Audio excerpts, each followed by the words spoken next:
ისრაელელი ექიმი რუანდაში, რათა გადაარჩინოს ბავშვი.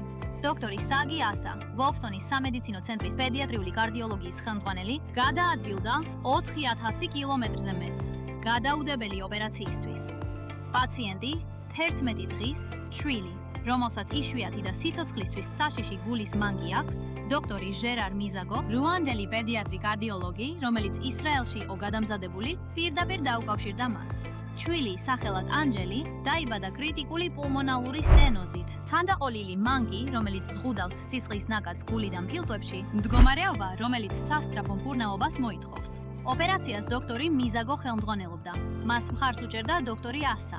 ერთად მათ შვილი გადაარჩინეს. დოქტორმა მიზაგომ ისრაელში სამწლიანი სპეციალიზაციის პროგრამა გაიარა. ორგანიზაცია გადაარჩინე ბავშვის გულის მეშვეობით, რომელიც უცხოელ ექიმებს ამზადებს, რათა სამშობლოში პაციენტებს დამოუკიდებოდ უმკურნალონ. ეს ერთობლივი ოპერაცია რუანდის პედიატრიული კარდიოლოგიის პროგრამისთვის მნიშვნელოვან ეტაპს წარმოადგენს. რუანდელი ბავშვები, რომლებიც თანდაყოლილი გულის მანკით იბადებიან, ახლა საკუთარ ქვეყანაში იღებენ მსოფლიო დონის მკურნალობას საზღვარგარეთ გამგზავრების გარეშე. 1995 წლიდან ორგანიზაციამ 75 ქვეყნის 8500-ზე მეტ ბავშვს უმკურნალა და ასობით პედიატრიული კარდიოლოგიის სპეციალისტი მოამზადა ისრაელში.